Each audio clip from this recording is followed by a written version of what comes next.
Say what needs to be said. Friday Night Vibes. It's your host, Mr. Pick Six, Big Deuce in the building. How everybody doing tonight, man? Let's have a good time tonight. Let's enjoy some good energy.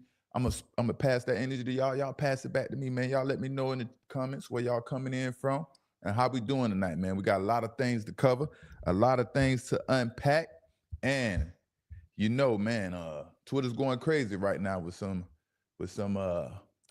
Sanders family news that is going on. Friday Night Vibes, baby. Y'all come on and tap in, baby. Let's have a good time tonight, man. Mr. Pick Six, Deuce in the building. Man, I didn't realize my last stream, man. Y'all didn't let me know, man. My recording, my mic, my audio wasn't on point. I was trying to use this new app, this new Chrome instead of Firefox, and got me good, man. I thought I was when I was recording, I felt like something was wrong, you know what I mean? But it's neither here or there. Now we back and better than ever, baby. We're gonna have a good time tonight, great vibes, baby. And we got a lot of things to come talk about tonight. Come in the building, y'all. Come on in, man. Y'all seen what Shady had to say? Shady McCoy, my brother LaShawn McCoy. We're gonna talk about Shady, what he had to say about Cam Ward. We're gonna talk about Cam Ward, where he possibly going. We're gonna talk about Deshaun Jackson and the Cleveland Browns. Then we're gonna also talk about Shedeur Sanders, if y'all ain't heard about Derek Carr and what's going on with the New Orleans Saints. You know what I mean? Salute to everybody. Y'all tap in. Y'all spread that good energy. Let me know where y'all tapping in from, baby. Show that love. I show that love back. Y'all know how we do, baby. So let's get into this thing, man. Like I said, my brother Shady, man, he stepped in to give his thoughts on Cam Ward, man. Cam Ward. Whether or not Cam Ward is worthy of being the number one overall pick in this NFL draft, right? Shady had to give his little thoughts, his little 2 cents, right? But he is making some bold statements about whether or not Cam Ward is worthy of being this pick. I mean, some bold statement, right? Let's listen to him explain what he exactly means, right? About him speaking on Cam Ward. Now, when I play this clip, don't just listen to the clip and hear it and hurry and jump to a conclusion. Let's try to rationalize and see where Shady's coming from in this clip. And let's see if we can get a little understanding where he's coming from talking about the great Cam Ward. I got to call him great, man. He went to the University of Miami in one season. And when we get into this, you're going to see, like, this is crazy. But let's hear what my brother Shady McCoy had to say. All right, I'm gonna address this topic one last time. First of all, I think Cam Ward is a good player. Watched him last year in Miami. He looked really special. Made some good plays with his arm and his legs. I think the kid can play. All I'm saying is, for me to take the number one pick in his whole entire draft, I need my guy to always be a difference maker, always be special. I'll give you an example, okay? Because there's a lot of times where coaches, right, GMs, they go out there and they reach and they draft a quarterback in the top 10 or the top 5 or number 1. And he's not even that good, but they need a quarterback or need his position, so they go out there and they reach and get him, right? Instead of taking the best player that's available for your team, right? 2009 was my draft class. Matthew Stafford. Matthew Stafford was number 1 pick. Matthew Stafford in high school was a 5-star. Matthew Stafford was nice. The same passes he's throwing today, he was throwing in high school. Then he goes to the pros, to Georgia, balls out. Still nice. Goes to the pros, he's nice. Nothing's 100%. There's guys can be good back then that can be bust now. I understand that. But for me to get the number 1 pick in this whole entire draft with all these athletes, I want a guy that's always been good. Because now, even with Cam's situation, right? 0 stars in high school, then goes to some small schools. I asked, well, were you not good then? Why you didn't get the looks? Okay, cool. I don't know. You go to school, to small school, you do well, then you go to Washington State, okay? Does good, right? But then you go to Miami and you kill it. But my question starts to ask, well, man, he's so good now. Did you just get good? Was it the Miami coordinators? Was it the Miami running backs, the linemen? Was it the wide receivers? I start asking these questions. But when a player's always been good and always been dominant, there's nothing to ask because he's always been that good. So for me, right, and I don't know everything, but for me, I want the number 1 pick overall to be somebody that's always been good.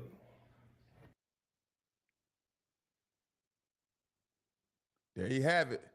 Shady McCoy. Shady always saying something, you know what I mean, that everybody don't agree with. That's who Shady is.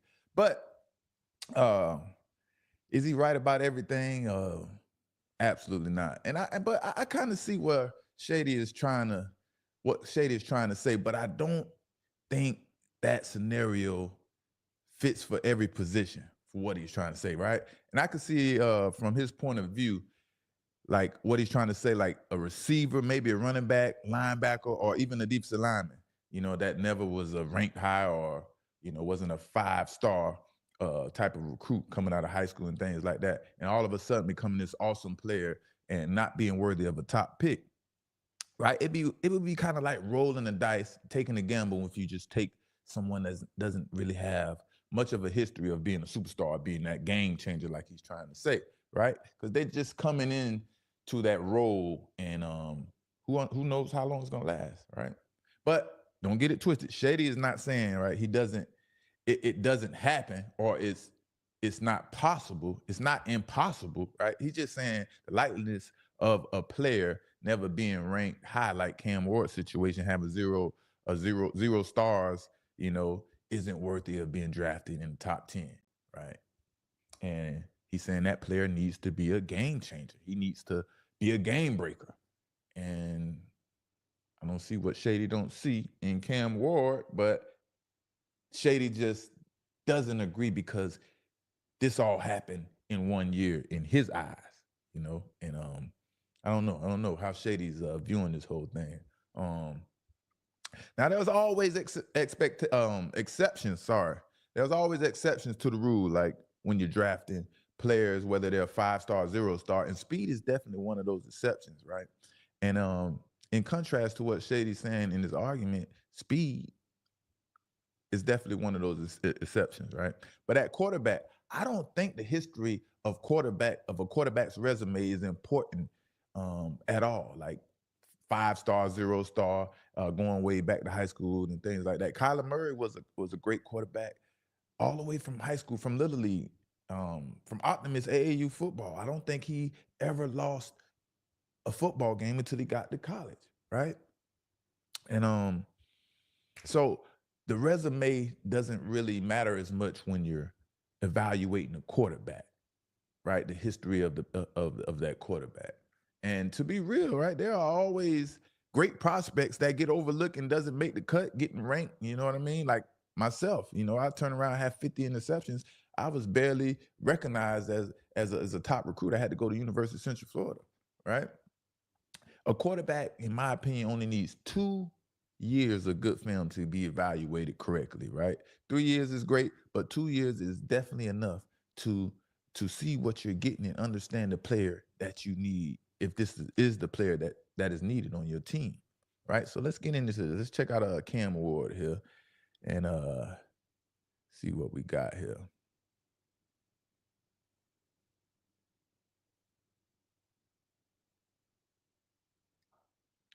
All right. Now, if you look at Cam Ward, we're just evaluating the stats, right? Cam Ward progressively got better each and every year at different schools, right? All our Division I football teams, right? Division I talent got to play. They play Division I opponents. Maybe not the top tier, but it's Division I, right? Even his rushing yards got better if you look at it down below, right? In the middle there. At the University of Miami, 204 rushing yards. He went from 2 yards, 81 yards, 58 yards, 144 yards to 204 yards. So he even getting better in the rushing yard. And the passing, first year at University of Incarnated Ward. Ward. I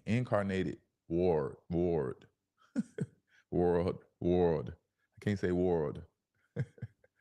So his first year, what is that? I can't see it that good. It's 2,200 yards, 2,200 yards basically. Then he went boom, he almost doubled. He doubled those numbers. He went to like 4,648 yards. Then he transferred to Washington State. Boom, went down a little bit, 3,200 yards. Then he went up to 3,700 yards. After one season in each system, he gets better, just like that. Then boom, one season at University of Miami, goes stupid, goes nuts, goes bananas. You know what I mean? How many touchdowns is that? 29 touchdowns, 7 interceptions. Then the one season that uh Incarnate Ward he had 47 touchdowns. 47 touchdowns. And you mean to tell me that resume isn't good enough? You know what I mean? You know, and it's crazy because it's like rankings are only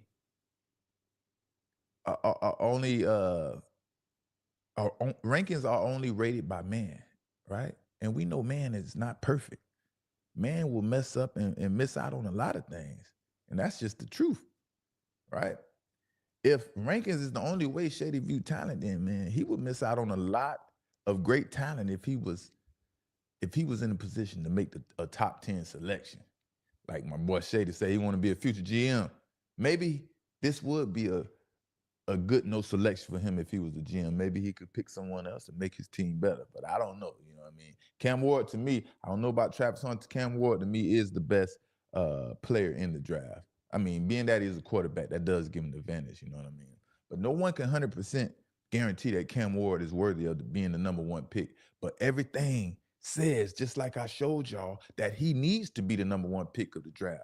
I don't know what else a player needs to show, and I don't understand where Shady's coming from. The man was everything for the Hurricanes. That team, the Miami Hurricanes team, lacked talent last season. Yeah, and that's just the truth. A lot of people don't want to say that. A lot of people won't say that. And you know, we got a lot of kids on the team that's from the South Florida area. But Cam Ward had to carry that team on his back. That team did lack a lot of talent, right? If Cam wasn't on that team last season, that team wouldn't have won no more than 4 games. I promise you. Cam Ward did that. You know what I mean? Shout out to Buffalo in the building. I see everybody in the building. Shout out. Let me know where y'all tapping in from. Shout out to the chat, man. Y'all keep this energy popping, man. I don't know what Shady. Y'all let me know what y'all think about Shady, man, in these comments. What y'all think about Cam Ward in the chat? And we'll talk about it. Now, on the other hand, if Shady wants to use examples, right? If Shady wants to use examples, we can use examples, right? And I can pull up a great example of comparables for Cam Ward. And this will, I think this puts icing on the cake right here. And right here.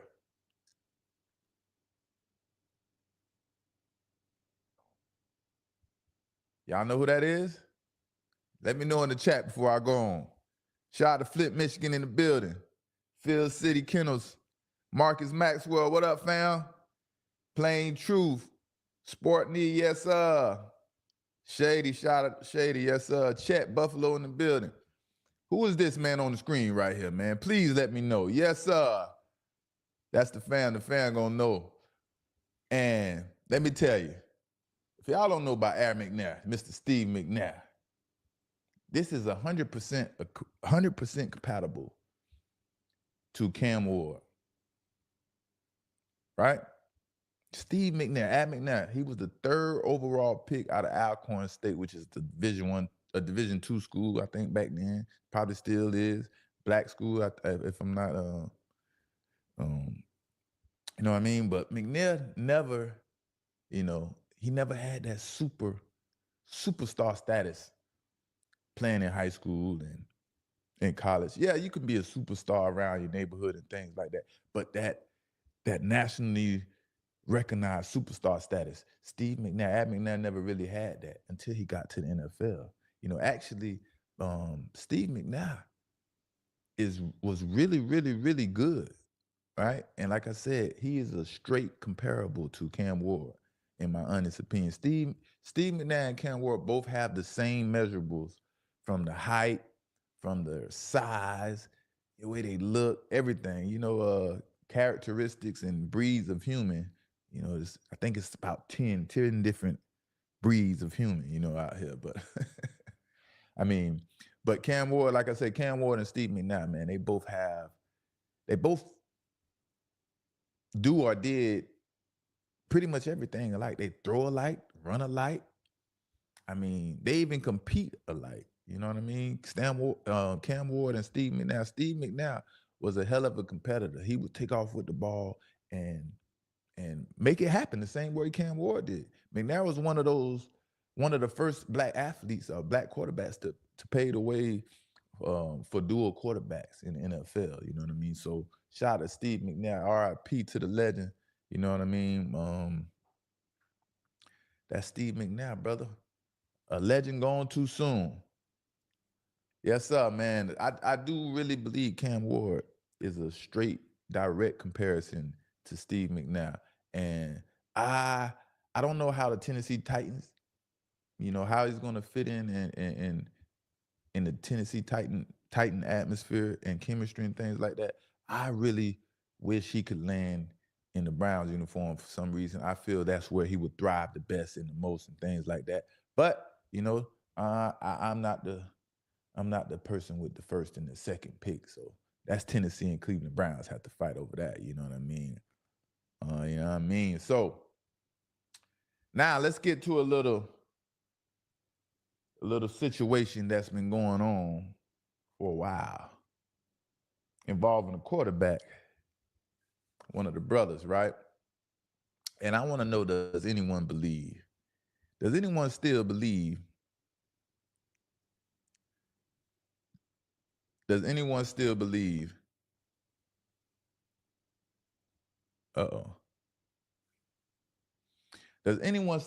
Deshaun Watson can still play? Can he revive his career? Can he get the Cleveland Browns back to being one of the top teams in the National Football League like he was doing for the Houston Texans? Does anyone believe? Y'all talk to me in the chat. I really believe in Deshaun Watson. I don't know what it is, but I really believe, right? And I really do believe he can get back to playing at a very, very high level, sort of like an MVP level. Because I don't see any reason why he couldn't, right? Why is Deshaun Watson, why did he fall off so badly, right? Right? My thing is, how do you go from playing at such a high level, to completely just dropping off and being labeled, one of the biggest busts ever, you know what I mean? And yeah, of course, injuries do play a role, but Watson's downfall started way before the injuries happened or occurred, you know what I mean? And does missing a full season have that type of effect on players? To make them fall off that easy, along with the distractions. He had a lot of distractions going on, and I still have a little hope for Watson. But will he actually get a chance to prove himself and get back to playing at a high level? That's the thing. Jimmy Haslam, who is the owner for the Browns, admits that it was a huge mistake with this deal with Deshaun Watson. It was a swing and a miss. That was his words. And Watson has 2 years remaining on this contract that is guaranteed. So this will get very interesting, how the Browns have to play this whole situation with the number 2 pick. Now news just broke, that they signed Joe Flacco to a 1-year deal up to $13 million, right? And let's hear what Deshaun Watson has to say. The performance comes when, your back is against the wall. It comes better because you kind of got to really lock in. You don't have anything pretty much to lose. And I feel like that's where I'm at right now. Everyone's doubting me. Everyone don't believe in me. Everyone don't think that I can get back to where I was. But I know and I believe the work that I put in, what I believe in myself, the peace that I've been, channeling these last couple months.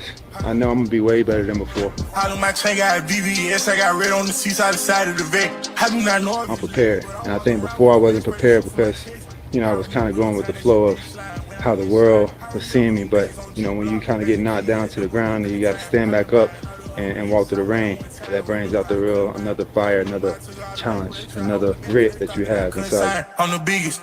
And the biggest thing is really just mental. My mentality, the things that I got to deal with the outside and not taking everything personal, like I mentioned before. Yeah, I go hard, I'm probably the best. Taking everything and just bringing it full force and really just standing in front of it, face to face. The challenges, the adversity, whatever comes with it, gonna come with it. But as long as I'm doing it my way, I'm cool. I can live with that. All right, there you got it. There it goes. So you got to get up and walk through the rain, man. You know, when everybody's knocking you down, you gotta use that as a chip on your shoulder and fight back. You know what I mean? But at the end of the day, does Watson really believe he is still capable of being that elite quarterback, or is this just Watson putting out content because that's the new thing? You know what I mean? Does he really believe, or this is about content? You know what I mean? Because this is a crazy predicament for the Cleveland Browns to be in heading into the draft, right? What do they do with that number 2 pick? Do they go after Abdul Carr? No, right? The defensive end from Penn State kind of reminds everyone of Michael Parsons. That doesn't make sense. Are any receiver prospects worthy of the number 2 pick? Nah, I don't see Tech. I don't see Tech being worthy. I always tell you, I like the fast, speedy receivers. The big possession, not so fast. It take a while to get up and go. I'm not a big fan of those prospects, right? So if if there's no receivers, there's no defensive ends, what do the Browns do at the number 2 pick? That's what everybody is trying to figure out. It's going to get real interesting. But the Browns general manager, Andrew Berry, if y'all haven't heard, man, he raves about Travis Hunter and all the abilities Travis Hunter has and what he brings to a team or just to the game of football. So it is very interesting how he feels about him and what he would do. But if they take the best player available at number 2, which is Travis Hunter, what would the plan be moving forward for the Cleveland Browns? Like you said, they just signed Joe Flacco, right? It just signed Joe Flacco.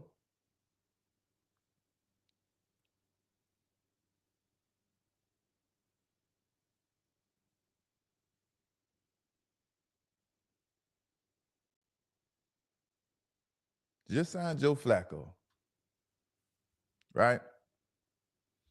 So if they draft Travis Hunter with the number 2 pick, what are the plans for the Browns moving forward, right? They just signed Joe Flacco. That doesn't mean they're out of the Shedeur Sanders sweepstakes, or that doesn't mean they're still not hunting or trying to make a deal for a quarterback. Does this mean Deshaun Watson will never ever get a chance to show that he's ready to get back to where he was?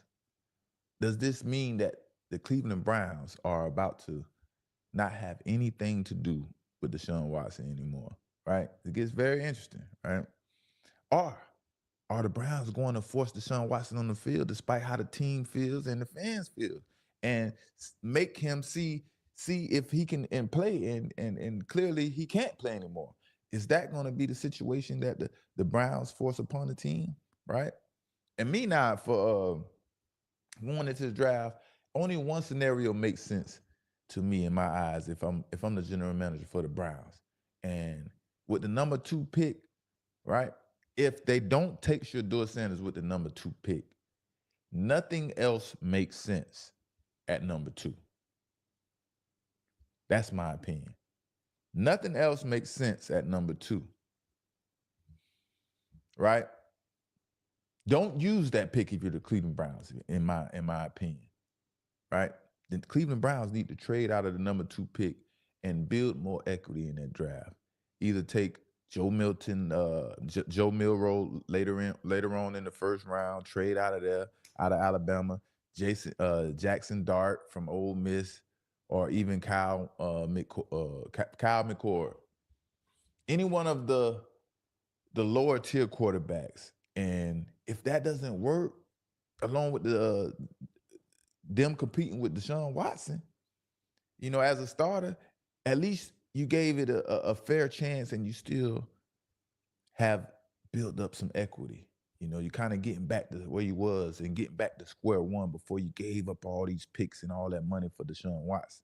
You know what I mean? Because they can easily get some quality draft picks back but trading away from that number 2 spot they currently hold right now. You know what I mean? But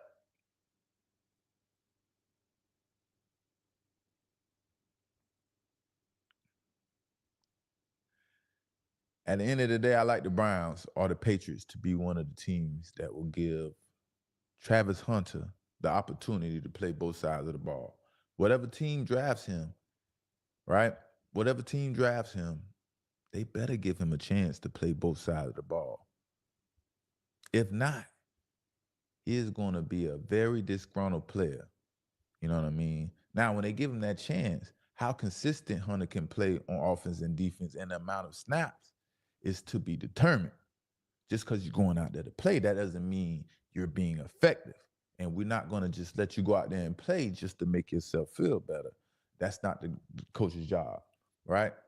And if y'all didn't see and didn't recognize, the man, Travis Hunter, the man didn't do one drill. He didn't do one drill, any drills as a receiver. Everything was him. I mean, he didn't do no drills at defensive back. He did everything as a receiver at Pro Day. He only ran routes and caught the ball as a wide receiver. He is in love with being a receiver. He is infatuated with playing receiver, right? Like I said, if that coach that drafts him doesn't give him a chance to at least play both sides of the ball, that is going to be the start of a bad relationship with Hunter and that head coach. They absolutely have to give him a chance, and they have to show him that he's not capable of doing that and putting all that wear and tear on his body. You know, if you're going to draft him that high, you got to please him, and that's just the way it goes. You know, I don't think the problem will be playing it. The problem will be the productivity, right? Even if he goes to Cleveland Brown and he wants to play wide receiver, how productive will he be in his first first 2 years in Cleveland at receiver? You don't got no quarterback right now. Joe Flacco is 40 years old. Yeah, he can get the job done, but he was never known as an elite quarterback. Yes, he made it to the Super Bowl, but he's not an elite quarterback, right? Cornerback isn't the flashiest position to play. So it isn't that exciting, right? And we take a lot of blame. If you're playing out there at cornerback, you are taking a lot of blame. And receiver is more fun and less blameful, right? Only time they could blame you is, I guess, you didn't run the correct distance or the correct yardage in the route. You went too far, you went too shallow, or you dropped the ball.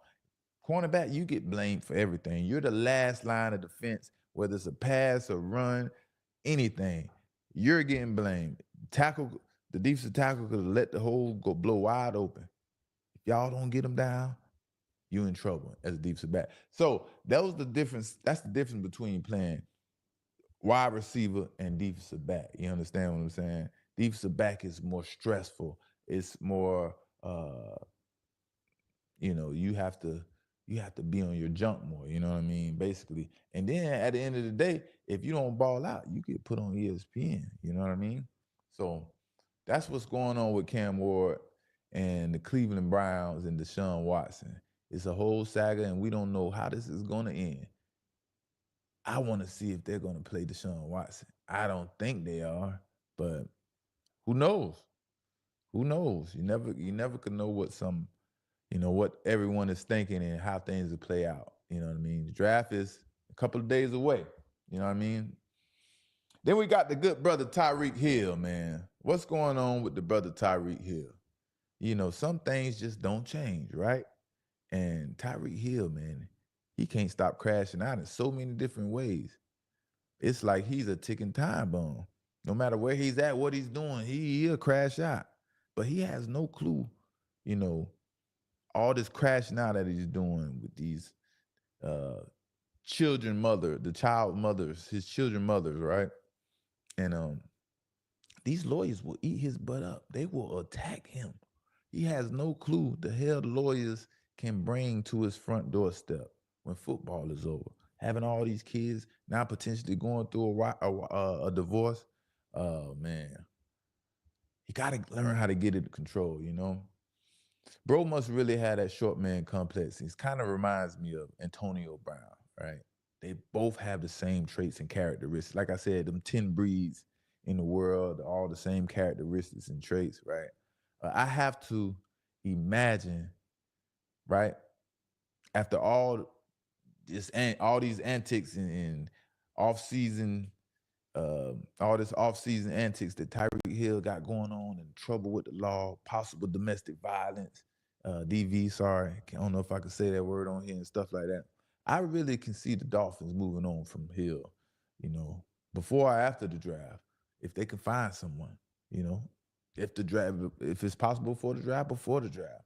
Hill is making it real hard for any of his teammates to feel that this is the place he want to be. He wants to be on the team with his teammates.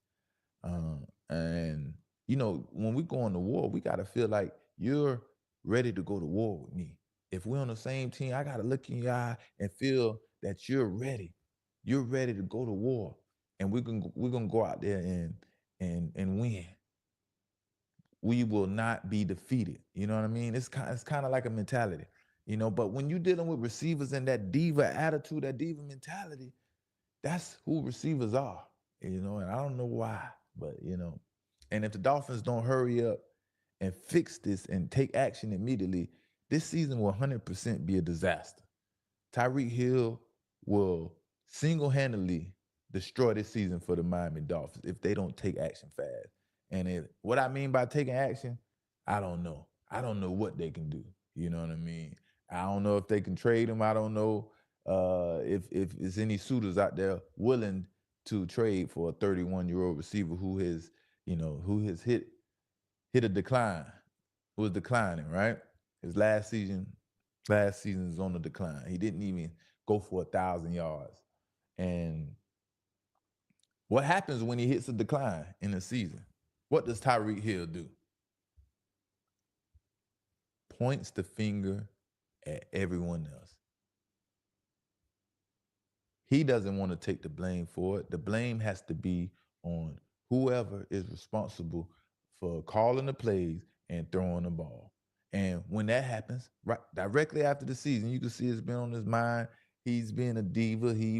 Everything must go his way, right? And right after the season, he started tweeting, "It's time to go." He must do what's best for him and his family. All this crazy stuff he starts to tweet, And this is the same person who told the world that Tua is the best quarterback in the world. That's why you can't believe what these divas say. They say anything out here, especially what's convenient for the moment, And all receivers are divas, except for Mike Evans. Mike Evans, brother, I ain't gonna put you in that category. Mike Evans ain't no diva, man. He's a straight dog, you know what I mean? But most of these receivers are entitled and divas. That's why they act like that, and they know they can act like that because, I don't know, offense is just a finesse type of a finesse. Is on the finesse side of the ball. In defense, you have no chance of no ability to act like that.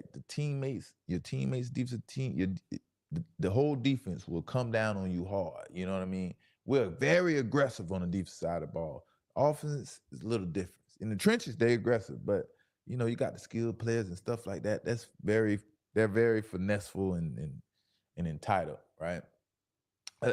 The question is, are there any suitors willing to trade for Tyreek Hill, right, before the draft or after the draft, right?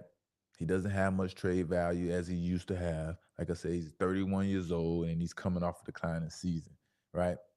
And he couldn't reach 1,000 yards in a 17-game season. Was it Tua's fault? No. Was it Mike McDaniel's fault? No. Who else's fault would it be then? Mike McDaniels did change up the game plan, coming in, after being so explosive the past year and scoring very fast and quickly and things like that. He understood that to win games, you have to control the ball, the time of possession more, and we need to run the ball more and throw more intermediate 10-yard passes. And Tyreek Hill wasn't getting the explosive plays that he was used to getting. So that made him feel away because, the divas, the entitled receivers has to get their balls so they can get their shine on and be who they need to be. You know what I mean? And if they don't, they're gonna talk about everybody and they're gonna be ready to crash out, And we know that Tyreek Hill is not willing to take no pay cut. He is scheduled to make like $27 million this season. And that is what's going to make it hard for anybody to trade for him because no one is willing to pay that money unless he's willing to take a pay cut. But he's not going to take a pay cut, But it's maybe one team out there that I can see that makes sense to trade for Tyreek, and I can see the Jacksonville Jaguars as a potential place, for Tyreek to land. Will they make that trade? I don't know.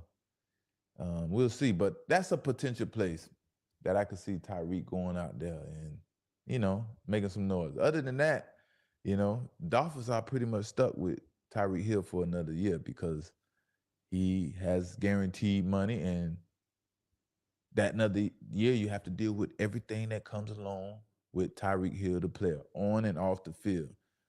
Mike McDaniels, man, he just got too excited when Kansas City was tired of Tyreek Hill junk, and all he could think about his drawing up his plays like he does on Madden, and he has this super fast guy faster than everybody, and the things that we can do, and the amount of plays I can draw up, and how good I can make Tua look. You're not thinking about 3-4 years ahead of time, and why did Kansas City Chiefs, not want to deal with him anymore. All those things are important.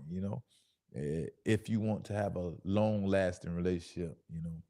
But at the end of the day, homeboy keep getting real close to violating the personal conduct policy. And once he crosses that line, man, he's no longer going to have any guaranteed money in his contract. So he better tread lightly out here. He's coming real close. He doesn't get arrested, but the police get called. And when the police get called, that's never good. You don't want the police getting called. You don't want to have police report. And that's what's happening. And it's a common theme. It happens over and over and over wherever he's at. He's at his high rise, if he's on the boat, if he's at pulling up to the game, he's always having some type of confrontation with authority, and like I said, it just seems like a short man complex. Why are you always having confrontation with authority, right? And we all seen a clip of him, getting whatever you want to call it, detained before the game, the Dolphin game, right there in his Lamborghini, outside of the stadium. And most people wouldn't have handled that situation the way he did. Sometimes you can comply and go on about your business. We all humans out here at the end of the day. You know what I mean? We all humans out here today at the end of the day. So why not treat everybody with respect? It's not that hard. You don't have to walk around beating your chest and acting like you're the biggest thing on earth, and you got all the money in the world. And I'm celebrity, so it don't pays that like that. My thing is never go too high, never go too low. Just stay right there, man. In life, you'll be all right. And Tyreek Hill, he can't do that. The more money he get, the more kids he get, the more wilder he start to act. And that's crazy, Shout out to the chat, man. I see y'all out there. Dolphins, T. Jones say Dolphins should cut that clown. Then think about that too, if you get rid of Tyreek Hill, who suffers? Talk to me, chat. If you get rid of Tyreek Hill as a Dolphin fan, who suffers? Y'all let me know. I'm gonna give y'all a couple seconds. Who suffers if the Dolphins get rid of Tyreek Hill? One of the key players on the team is going to suffer, and it's going to be Tua Tagovailoa. He will instantly suffer. He is not that good of a quarterback without Tyreek Hill. You know what I mean? He can do okay. Jalen Waddle, yeah, he can, make up for a lot of the slack, but Tyreek Hill was taking the top off the, defense. He was doing crazy work. He was just murdering everybody out there, for Tua. He was uncoverable. All Tua had to do was drop back, throw the ball to him on a timing route. He made life that easy for Tua. But if you get rid of Tyreek Hill now, you got to say goodbye to Tua at the same time. And it's, a lot of possibilities can happen in the draft. So I'm just saying, and not saying that the Dolphins may not take a quarterback. The Dolphins can possibly take a quarterback, being, Tua injury history and things like that. They might want to get rid of this relationship, this Tyreek Hill, this Tua situation. So the Dolphins taking a quarterback, that is not out the question. Trading Tyreek Hill, getting a quarterback, all these things can possibly play out, man. You never know what be going on in the front office with the GM and the head coach. And, you got two different sides. One person may not like something, the other person may not like it. And they both have equal authority. Now the heads come together and they clashing. Now you got to figure out a solution. You know what I mean? So that's what the NFL draft is about. They get in this war room and they start going at it. You know what I mean? So let's move on. Let's move on. All right, man, it just came out, right? Derek Carr, the Saints. Like I said, the closer we get to the draft, things will start to play itself out. Who will be where, right? Uncoincidentally, right? Derek Carr is still dealing with injuries that kept him out of games last season. Derek Carr only played 10 games last season and went 5 for 5, right? And me personally, I don't see why the Saints decided to sign Derek Carr back to a starting quarterback market deal anyway, last season. But sometimes he does do a good job, or he did do a good job. But why did they sign him back? I don't know. You know what I mean? And now the New Orleans Saints were thrown a major curveball Friday when NFL media reported that quarterback Derek Carr is dealing with a shoulder injury that could threaten his availability for the 2025 season. Carr is now exploring his options, which include surgery. Details about the injury and how potentially serious it could be were not made available. So, what's going on with the Saints? This is just becoming news to us, and we're just finding out. You guarantee, and you better 100% know the NFL, the entire NFL knew about this injury and everything about it and what was going on. And they was preparing themselves for this situation. That's why they're doing all that due diligence they need to do from every position, and especially the quarterback, Now that the Saints, right, now that the Saints look like they may be taking Shedeur Sanders, or damn near they have to take Shedeur Sanders. Who else would they take? Who's better than Shedeur Sanders in the draft as a quarterback besides Cam Ward? If they don't take Shedeur Sanders, it really is going to show that there is some underlying issues that they don't want to have to deal with if the Saints pass up on Shedeur Sanders in the 9th pick. And now Twitter's going crazy. Everybody's speculating, that 9th pick, man, is going to get that 9th pick of the draft is going to get very interesting, man. Oh, man, everybody's talking about the 9th pick of the draft all of a sudden. Now that these reports come out that Derek Carr may be potentially missing the whole 2025 season or some of the season. I don't know. We don't have many details right now, right? But I do like the fact that Shedeur Sanders can possibly be with new head coach Kellen Moore, right? If Kellen Moore is going to be responsible for Shedeur Sanders, that's one of the coaches I would like for him to play for, and that coach has responsibility over him, right? Kellen Moore, he understands how to win, right? He understands the physical element of the game and what needs to be established on offense so the offense can succeed and ultimately open up the passing game. He did a very good job with Jalen Hurts and the Eagles offense this past season. If y'all didn't know, Kellen Moore was the offensive coordinator for the Eagles this past season. Super Bowl champ. And yeah, things started off shaky the beginning of the season. That was his first or second season there, and he had to figure things out. And he had to adapt to the athletes that he had and figure out what worked for that team. And ultimately, he did that. And he knows how to be creative for the players, right? And he knows how to use the players to their strength at any position, on offense. And that's what Kellen Moore brings to the table.